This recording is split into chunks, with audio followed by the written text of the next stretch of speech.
Pain has a way of transforming you, and sometimes it could scare you, pain and trauma. So I don't want to go into too much detail, but understand that I know exactly what that feels like, because you go through a traumatic experience at a young age, and it could push you to, like I said, it's almost like they wanted to turn you into a savage. They wanted to turn you into a savage with certain traumatic experiences that you have gone through. And you start to believe, along with the word curses and all the stuff, you start to believe that you might not be a good person, but you're a kid at this point, you're still a child. So imagine adopting this way of thinking at a young age. Like that's going to change somebody, especially when they're going through physical abuse, SA trauma, verbal abuse, all put together, along with the narcissistic abuse, psychological and spiritual warfare, all types of stuff happening all at one time at a young age. You can't tell me that does not have a lasting impact on someone. But the only thing that sets us apart is how we choose to react. But I'm telling you right now that you might think that, man, that person, I admire them so much because they show restraint. They know how they're very disciplined, so focused, and somehow they did the right thing even in the midst of all that pain that they went through. And I know, because I hear a lot of people say that to me, because they know the type of person that I am. People that have witnessed me in life, they know that. But one thing I'm going to tell you is, you should never idolize anybody, because you don't know how hard that person has worked to become the person they are, and how painful it can be to go against the grain. Because once you have the curse mark of SA implanted into you by way of trauma, and then every time you go through a pain in your life, it reminds you of that brokenness that is within. I'm telling you, you have those moments where you feel like you belong to the darkness, or you feel like you want to submerge yourself into the darkness and just say, fuck it, I'm done. It is very spiritually exhausting to maintain discipline and a very strong character in these days and times, especially when you've been through a lot of stuff that really was supposed to break you down and pretty much turn you into a savage. Not because you want to be, but because your brain has been rewired in a way that is not normal, or in a way that it seeks stimulants, which can cause you to seek pleasure in various ways that may not be good for you. Usually it leads to self-destruction. The reason why some people are stuck in the cycles of sin is because their wounds run so deep, their pain is so excruciating to the point that they've lost themselves in the process of that. They are unable to process their trauma because it's too intense. A lot of times it's not because they can't do it necessarily, but doing so is so painful that it's going to transform them into something completely insane. How do I know that? Because I've been through the healing journey myself. I've had to confront certain things about myself. I had to face my darkness, the demons, all of that stuff that kept attacking me, because there was aspects about myself that was activated. You see, when you go through SA trauma throughout your childhood, it opens portals in your life to where demons enter into you, and now you become something else. It's like this darkness starts to take over and pollute your vessel. It's almost like you're losing control of yourself for a split second. I know what that feeling feels like. You start to feel that sense of hopelessness, and that's what makes you feel all types of spirits. You could feel one moment you just want to get drunk, or you want to get high, or whatever you're into. You don't care about life no more. You said, fuck it, I'm done. And I know what that feels like. I know what it feels like to want to give up on life, because I felt that when I was a teenager, and on and off it would come back. But as of lately, as a 29-year-old, it's not as bad. But again, it's sometimes you get hit with that feeling, but it was worse when I was younger. And when I look back and I reflect on those days, You know, it was so intense. Like, there's so many different, you can tell that my psyche was fragmented. There's so much going on that it's just crazy, you know. SA trauma activates a lot of, it just activates so many demons because it opens portals, and it creates a lot of problems, man. I'm telling you, it can even activate mental illnesses. Basically, that's how people end up with complex PTSD, you know. That's how people end up with complex PTSD, and they also end up with sometimes skits. There's so many things that go into it, and you know, a lot of people don't understand that sometimes you don't really have control over it. You can heal, but healing again is a very, very gradual process, and it's very intense, and sometimes it's so intense that you feel like it's not even worth it. It's not even worth revisiting something that nearly destroyed you. And sometimes a lot of people are not ready for that, and I would never rush somebody to confront something that they're not ready to confront, you know, because sometimes it could actually do the opposite. It could have the opposite effect, and it can cause them to go crazy if they have to look back and think about all these things that nearly destroyed them, you know. So that's the dark side of healing, is that a lot of people are not ready for it. You know, people think that it's just so pretty and so, oh, it's so wonderful. Like, man, healing is a painful journey, I'm telling you. Though when that portal is open, you know, because when you go through SA trauma, especially on more than one occasion, on top of other shit, weird, crazy shit that you might have experienced, it has the ability to, it's almost like it's almost like you transform it to something else, something dark. It's like this dark side of you emerges from that. And I remember 2 occasions specifically off the top of my head when that happened. One when I was 8, the other when I was 13. So at 8, you know, like I said, almost like you feel like what happened to you at that time is like it almost transformed you into something dark. It's like you have this rage and this aggression that just comes out of nowhere because someone literally tried to take your life. When somebody tries to take your life with their bare hands or in whatever way, and then they try to destroy your soul, on top of that, it does something to you.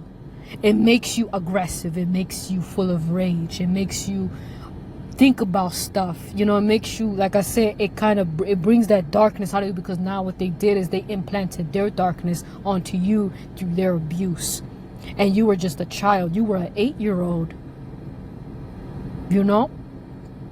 Very intense. And like I said, I could go into details, but this is YouTube, you know, we're not going to do that. 13, now 8 was more so the rage, anger, and aggression, right? Feeling like this person nearly turned me into a savage, you know. And then 13 is more psychological and spiritual warfare brought by SA trauma. So this caused me to have a lot of sorrow, mainly depression, wanting to drink a lot, and I didn't want to live no more, and I didn't really have a vision for my future at all, you know. So it was a very depressing time for me. I wasn't necessarily aggressive per se.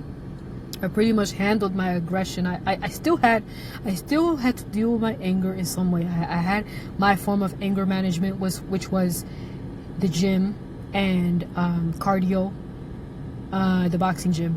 That was my way of handling my aggression, and it worked very well.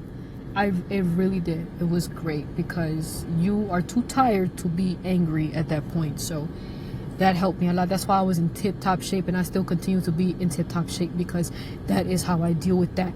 Because at this point, I need to feel the adrenaline of working out. You know, when you work out, you feel that euphoric feeling. Instead of doing drugs, like I just want to have that natural high right now. I want to feel euphoric. I want to feel alive, and that's why now we're using this.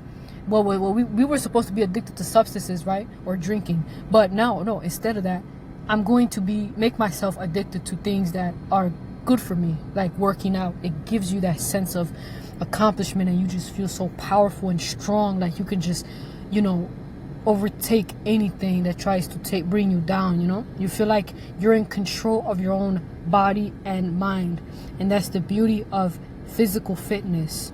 That is the best thing for the soul. Weightlifting as well. I was really into weightlifting, still am, so that is something that has helped me tremendously, while listening to some loud music in my headphones. That helped a lot. And what else? Now at 13, like I say, man, it was a dark time for me. So, like I said, I understand where people are coming from when sometimes as you get older, you might be triggered into a depression. Now, another thing too is now the sorrow. This is something that may come upon me sometimes, not as often, but sometimes you feel that wave of sorrow. It usually happens when you've experienced spiritual exhaustion from all these things. And I just want to say this for you guys out there, like seriously, don't feel bad during those moments when you feel like you're a human being. When you have those moments where you're a human being, you feel overwhelmed, tired, weak. You feel like you need to take a break and you need to rest, and that is very important. And sometimes I'm very hard on myself. I know I am. I feel like I have to be on top of everything. I need to do things that, I need to just be good at everything. But it's okay to just fall back for a second and just relax, because you don't want to overwork yourself to the point that you start to do things that go out of your character, because now you're seeking the escapism again. You don't want to go back to that, because that's going to bring back the darkness into your life, because you don't allow yourself to rest. It's okay. But I understand resting is not easy for some of us. For me, myself, resting is hard for me because I feel like I need to be stimulated. My mind has to be constantly stimulated, because if not, I am going to feel like shit, and I'm going to start having these, I don't know, I just feel like I go crazy. It's so weird. I think they say it's a sign of PTSD or something like that, when you have to constantly keep yourself busy at all times. It's kind of like this. I'm a workaholic and gymaholic to prevent myself from being an alcoholic. And that's basically a way for me to put that together, just like that, because for years we had to keep ourselves busy, because that was our way of dealing with a lot of the weight that we had on our shoulders. And because we're so used to carrying so much weight, we don't know how to rest. It's okay to rest. I'm able to rest now, but sometimes we don't understand what that really means. Because resting can be scary, because that means that, oh my God, I might have a crazy thought, and I don't want to think about that. Or it might bring out the exciting part of you, the one that is seeking, the thrill seeking side. It starts to wake up and you're like, oh, and you're afraid that it might push you to escapism again. And we don't want that. We don't want that. Or you might feel like you might lose yourself, but you gotta understand, it's okay to have fun, as long as it's good, clean fun, nothing crazy, even though. But no, seriously, you have to enjoy life, but just make sure that you are protecting yourself. Protect yourself. A lot of people are trapped in the cycle of sin, because sometimes unhealed traumas can become so overwhelming that the only way to seek comfort is through the cycles of what is considered sin, right? Indulging into a lot of things that cause you to self-destruct. Looking for love in the wrong places. So many different ways that this can take place. And that is why I extend empathy and compassion to those who struggle with their flesh. It's because a lot of times the reason why your flesh is weak is because, for one, you've probably been feeding it a lot, mainly because of the fact that it's been starved for so long. So when your flesh has been starved for so long due to love deprivation, right? You've been deprived of love throughout your life in your early years. and also emotional starvation. You know, people around you were emotionally unavailable when you were growing up, so that manifests into, you know, when you get older, you're seeking all the stimulation that you can, and it can manifest into addictions and unhealthy relationships and ooh, excuse me, all types of stuff, you know. And because now you have the ability to satisfy yourself, you know, that you couldn't really do when you were younger, but now you have that ability, and that's when the floodgates open, and now it's just going crazy right now, you know. And then that's how people lose themselves, and that's how the flesh becomes weaker, because you've been feeding it, you've been overindulging in the pleasures of this world, because you were deprived of so much for so long in your early years, and that's why you're seeking for that. Or you've been through so much pain and trauma, and as well as on top of the neglect, and whatever the case is, your spirit has been broken down so much that you don't know how to feed the spirit, because your spirit was never properly loved. Your spirit was never given that space to be cherished, which causes you to just drown out all of those negative emotions into physical pleasures, you know. Now, what does become a problem is when you start to lose yourself in the process of this, and then you start to become highly addicted to things that cause you to self-destruct. But you might already be aware of this, but you probably don't give a damn. Just like I didn't give a shit about, oh, you know, possibly not being on this earth for too long, because we don't care. Like, when you're in that state, in that dark place, when you're in that state of mind, like, you have experienced so much pain already that you understand that there's something wrong with the psyche at this point. I knew at one point in my life that I was psychologically broken down, and I didn't care about if, you know, I drink my life away. I didn't care about that.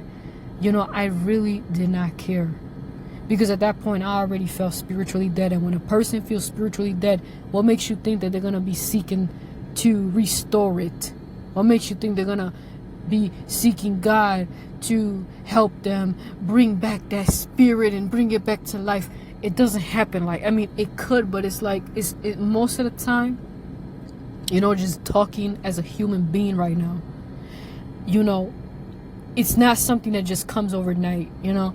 It's a process of grieving what you've lost, the identity that was taken from you. Your soul has been snatched by a soulless person when they SA'd you. Do you know how deep that is? And then they implanted the incubus, succubus spirits inside you, and now you have to fight against these demons as a child. And then the older you get, it's so hard. It's very difficult, and you feel like a damn addict, you know, and you can't live, and you feel like you're losing your mind sometimes. And then on top of that, you add the gang stalking into it, and you know, the stuff, how they mess with your head on top of that, along with it's just a lot. This, you know, sometimes being alive can be exhausting. It can be. So I deeply empathize with anyone struggling with these things, but I want you to understand that you're not alone, because sometimes, you know, I understand what that feels like. Looking back, and then from time to time, but for the most part, I would say that I'm in a better state of mind right now, right?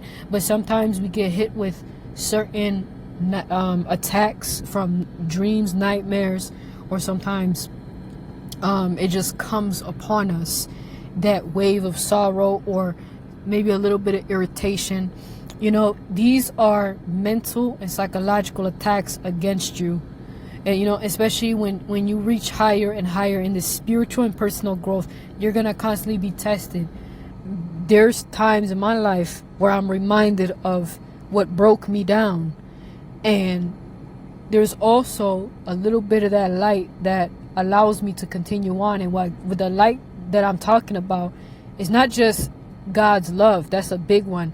But also the love I have for anyone who listens to my videos and gains value, healing, and emotional spiritual support from the videos that I produce, because I do it for anyone out there that needs it, anyone out there that's struggling with these things. Making you, anytime you feel like shit, you feel like You know, what's the point of reaching out to God? What's the point of praying when you feel like you're forever changed by these life-altering traumas?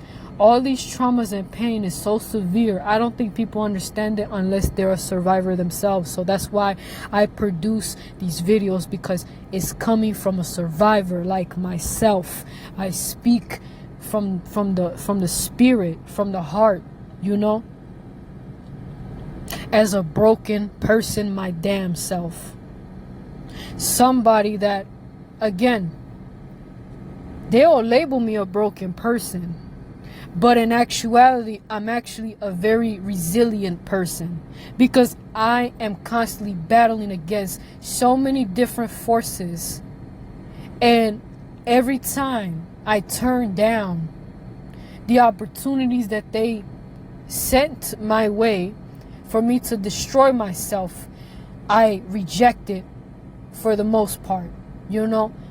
And I would say that I've done a pretty good damn job, and so have you. So have you. Because if you're still listening to this video, more than likely you are fighting against it, and you resonate with these words, and deep down you don't want to fall into the darkness again or ever. You see yourself as worthy enough to continue on with the path, just like I have. You know, I ran away from God. I ran away from God for so long, so many times. I ran away from God the same way I used to run away from love. To this very day, sometimes I want to run away from a lot of things, until I realize what is in front of me is true love. True love that doesn't abandon me or neglect me. True love that does not destroy me or attempt to break me down. And because I'm not familiar with that, sometimes it can be hard. But I recognize it now, and I can see it the same way that I recognize the love of God as well.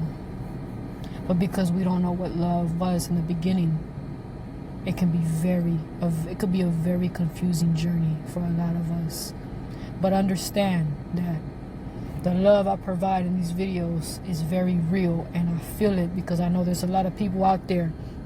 There's a lot of people out there that feel exactly what I feel, you know, and experience the same things. And we, at the end of the day, we want to feel like our life is getting somewhere as far as our emotional and mental health, because you could be doing good financially, you could be doing good in career-wise. I thrive off of, you know, the most complicated, you know, subjects, and you know, mathematics and analyzing data and all that. I'm good with that stuff, you know. I'm practically a genius when it comes to that. But when it comes to that mental health, emotional health and all that stuff, yeah, that's a little bit hard, you know. And yeah, we need to invest into that part the same way that we invest into our professional life as well. We have to make sure that we feed our mind and spirit the same way that we invest into our professional and intellectual life, you know. So that's all I have to say right there. I appreciate all of you.